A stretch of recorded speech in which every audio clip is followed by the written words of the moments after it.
Your yard is not ugly because you have bad taste. It is not ugly at all. It is just missing 1,000 years of thinking that nobody ever handed to you. And the frustrating part is that nobody ever told you the rules existed. Have you ever stood in a Japanese garden and felt something you could not name? Have you ever looked at your own yard and sensed something was off without knowing what to change? That feeling has a source. I have been growing and tending gardens in this country for over 30 years. Before that, I grew up in rural Nagano, Japan, walking the rows with my father Hiroshi every morning before school. He learned from his father, and his father from his before that. What I watched him do was not decorative. It was a complete philosophy about how a person moves through space. 11 pieces of that philosophy, and once you understand them, you will never look at your own yard the same way again. Let us start at the beginning.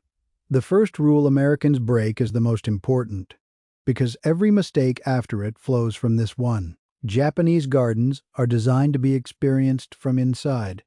That single difference in intention causes every downstream problem you are about to hear. An American homeowner stands on the sidewalk and asks, "Does this look impressive?" A Japanese gardener sits at the window with a cup of tea and asks, "Does this feel right from in here?" Two questions, two completely different yards.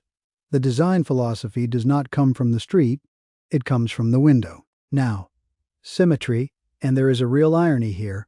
Americans who care about design tend to express it through pairs, 2 matching planters on the front steps, 4 evenly spaced shrubs along the fence, a mirror image flower bed on either side of the path. This feels intentional. It feels orderly. In a Japanese garden, it reads as artificial and slightly anxious. Deliberate asymmetry is not accidental. It comes from a recognition that nature is never perfectly balanced, and that symmetry, when applied to a living space, signals that something has been forced. 3 plants, not 4. 1 large stone beside 2 smaller ones. The eye moves through an asymmetrical composition. It stops at a symmetrical one. Stopping is not resting. It is stalling. But asymmetry alone does not solve the deeper problem of crowding. Americans fill space because empty space feels like failure. An unfilled corner is a corner waiting to be finished. Empty space is not failure. It is the point. In Japanese garden design, the empty space has a name, ma, and it functions as a design element in itself, not as a gap waiting to be addressed.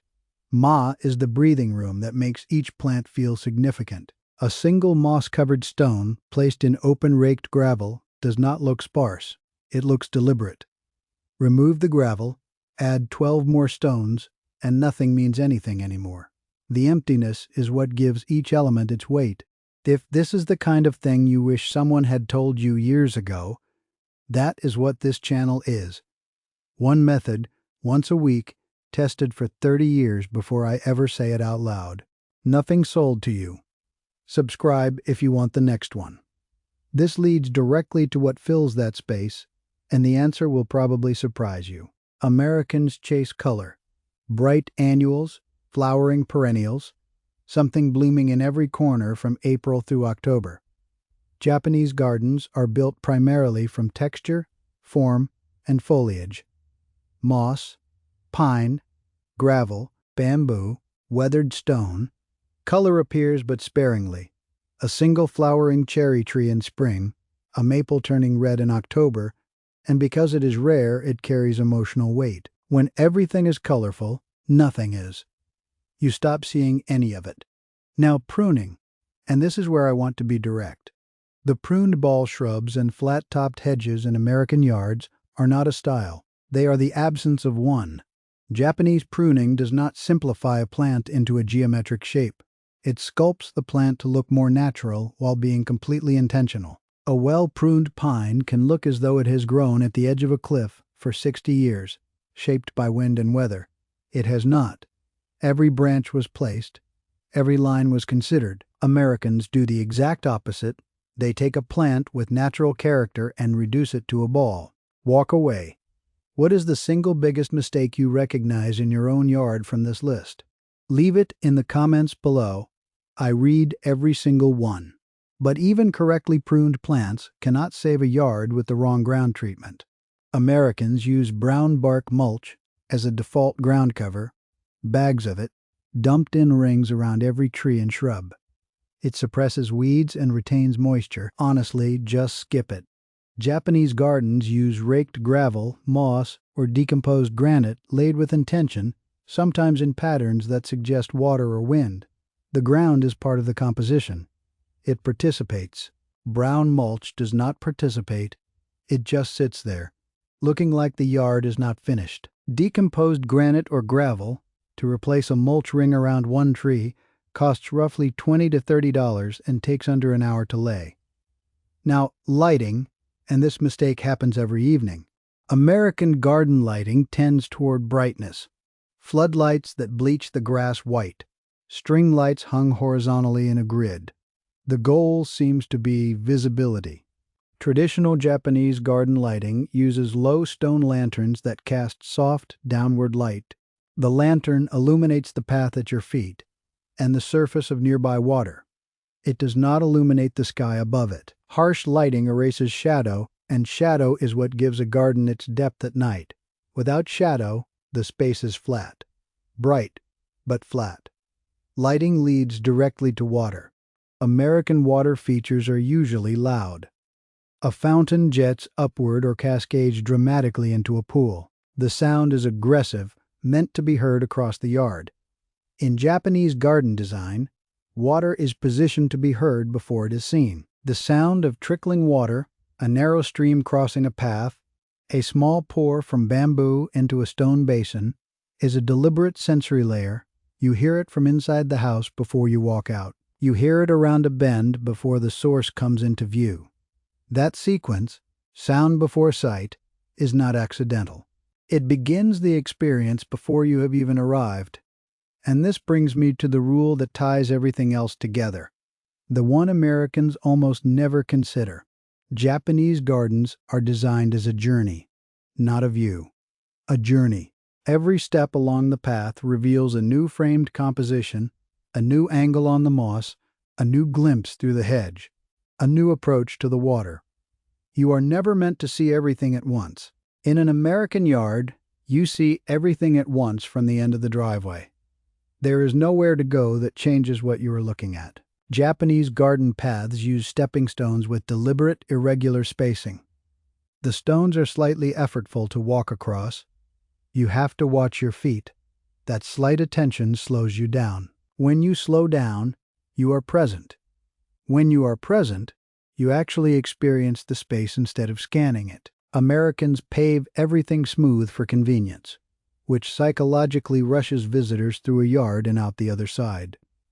The path is the non-negotiable element. Not because it is beautiful, though it can be, because it determines whether the garden is a journey or a backdrop. Start with the path. Even 3 uneven stones changes the way a person walks. 3 or 4 flat stepping stones from a landscape supply yard run about $30 to $40 total, and an afternoon is enough to set them properly. Next, enclosure, and this is the element that makes everything else feel private. Japanese gardens use walls, hedges, and a technique of framing distant views to create layers of discovery. Distant mountain or a neighbor's tall pine becomes part of the composition when it is framed correctly through a gap in a hedge. American yards are open from property line to property line. No frames, no reveals. No sense that something is just out of sight. When everything is visible, nothing is worth looking for. The last rule is the one that requires the most patience, and Americans struggle with it most.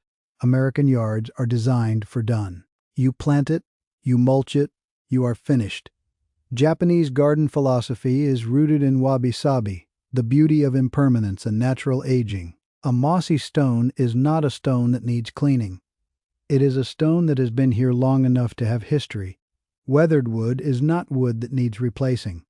It is wood that has earned its color. Fallen leaves resting on raked gravel are not litter.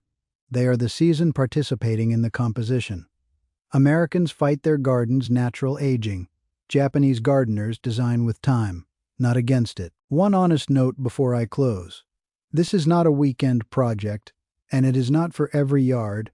A design built around patience and slow change asks something different of you than a yard built for a quick, impressive result. If you need your yard to look finished by a specific date, for a sale, for an event, this approach will frustrate you.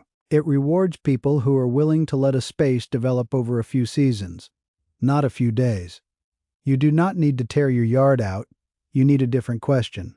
Not, does this look impressive from the street? But, is there a path here worth walking slowly? The right garden does not announce itself. It asks you to enter. Next time, I am going to show you how to prune a single garden tree for natural form. No power tools, no geometric shapes, just the method my father used every autumn in Nagano.